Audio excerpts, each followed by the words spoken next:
Alright, Obis Rujage manyaga nga tulaba ku Carlton Music nyongera okubeera nga mbandizaako mu Lubiri Emmengo bagise enkuuka y'omwaka omuliro. So buli we tujja ng'omwaka guggwako tubeera ne kye bayita enkuuka y'omwaka, ng'era enkuuka y'omwaka kye tusinga okubeera nga tunyumirwa nti abantu bonna Obuganda bwonna amasaza gonna gabeera gajja mu Lubiri Emmengo ne tubeera nga tusanyukira wamu ne Ssaabasajja Kabaka nga aggalawo omwaka omukadde ng'era aggulawo omwaka omupya. Naye nga bwe njogerera Ssaabasajja amaze okubeera nga ayingira mu Lubiri Emmengo ng'era ebbugumu ly'amaanyi nnyo kyenyinza okuba nga nkutegeeza. Naye ng'enkuuka y'omwaka ezeebeerawo buli mwaka nyongera okuba nga nkutegeeza era nga ennaku zino gye tuze tutambula ku nkuuka ezize ziyita tujja tubeera n'abayimbi ab'enjawulo okuva ebweru w'eggwanga ng'era bajja ne basanyukira wamu n'Obuganda nga bali wamu n'Omutanda era nga baba bazaana okusingira ddala Abassaabasajja okusinziira mu nsi ez'enjawulo. Twasooka ne tufuna mwana muwala Saida Karoli najja n'asanyusa Omutanda ku lunaku weruti.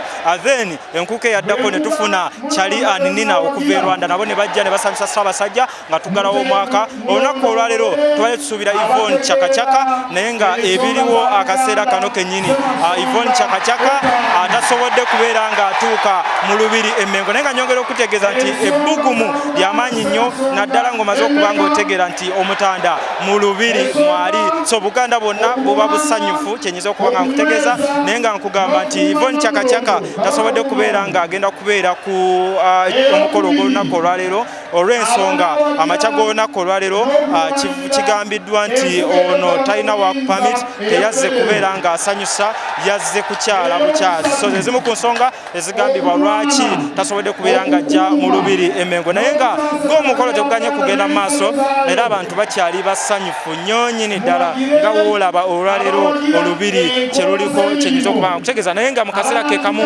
kyenyinza okuba nga nkugamba nti bannabizinesi ab'enjawulo bazze then Abaganda okusinziira amasaza ag'enjawulo bazze. So gagamba abantu bayingira omwaka mu njawulo eyaddala yo stage yategekeddwa mu mbeera ennungi ennyo kyenyinza okuba nga nkugamba nti stage eri set bulungi security eri mu mbeera nnungi nnyo awo abantu bo batanize up mu namba eyaddala kyenyinza okuba nga nkutegeeza nti tusuubira n'okubeera nga tulaba omuzira mbazira ng'era omuzira mbazira akontana ne banne ab'enjawulo paka wetutuuka ku lunaku luno ne tubeera nga tumanya ani awangudde ng'era awangudde tugenda kubeera nga tumubalaga muzira asinze ku banne omwaka guno era nga mumanyi n'ebirabo eby'enjawulo byawangula okuli pikipiki kuliko ettaka kwe bazimba essomero. So anjagala tubeere nga mbawa vibe egenda maaso mu Lubiri nkomawo mbawe bingi nnyo ebigenda maaso. Obis Rujage amanya gange Carlton Music always tubeerawo okukola nga tubibawa mu budde.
Irene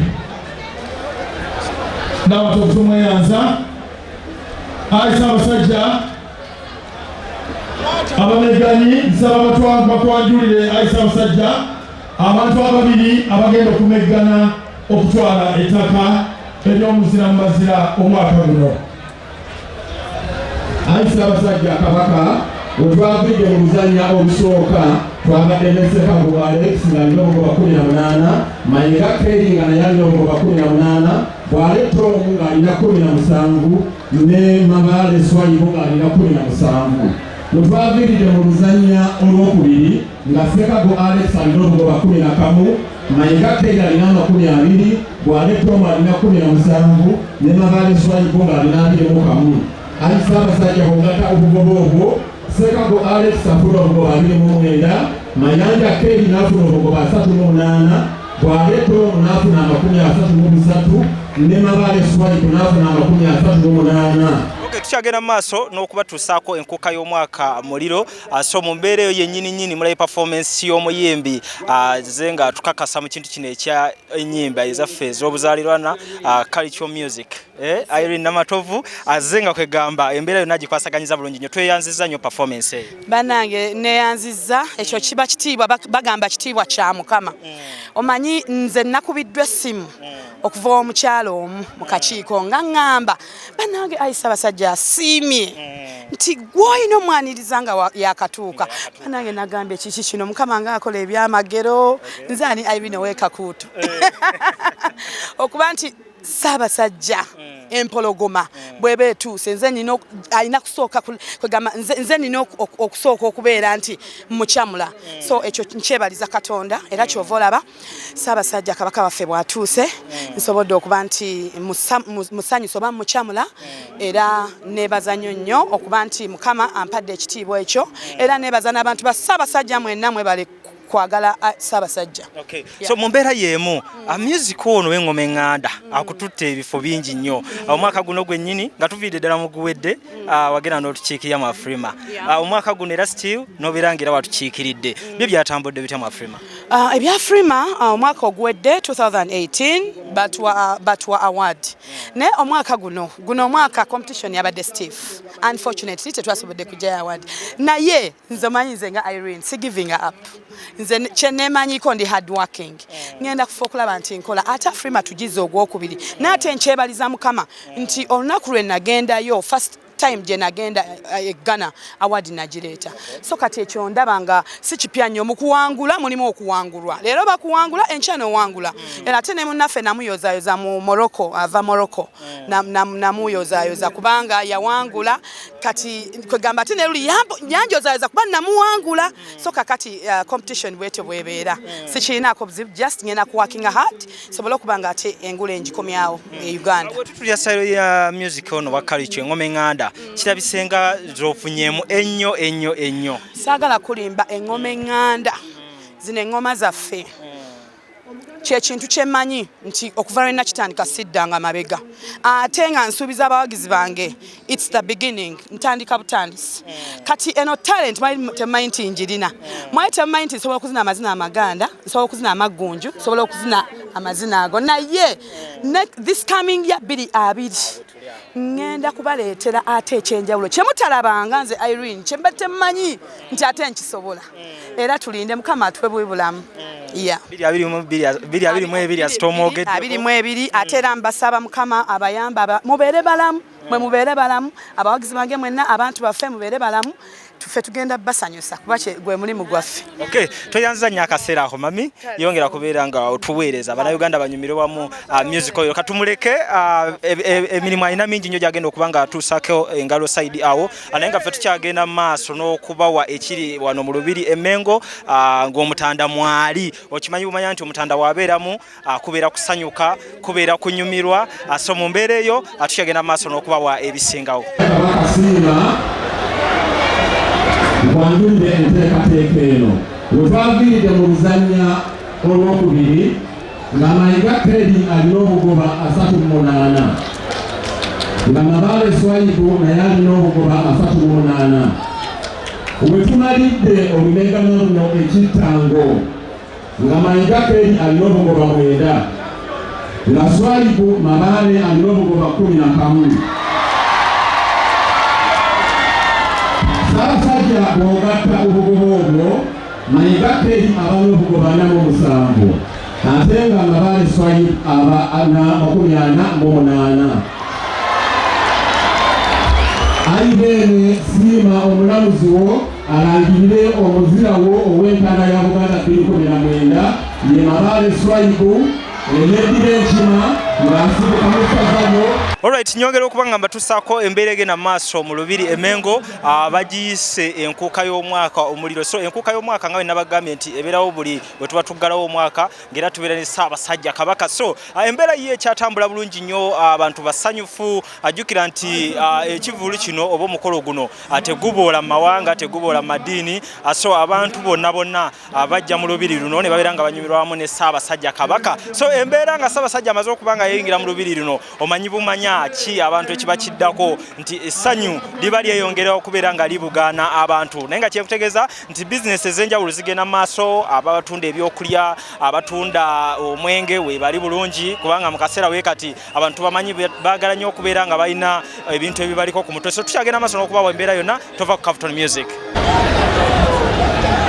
Batugambye nti ffe ab'omulembe omutebi tuyitibwa abatebi. N'olwekyo abatebi, abavubuka ab'omulembe omutebi, mwanirize Ssaabasajja Kabaka Mutebi owokubiri.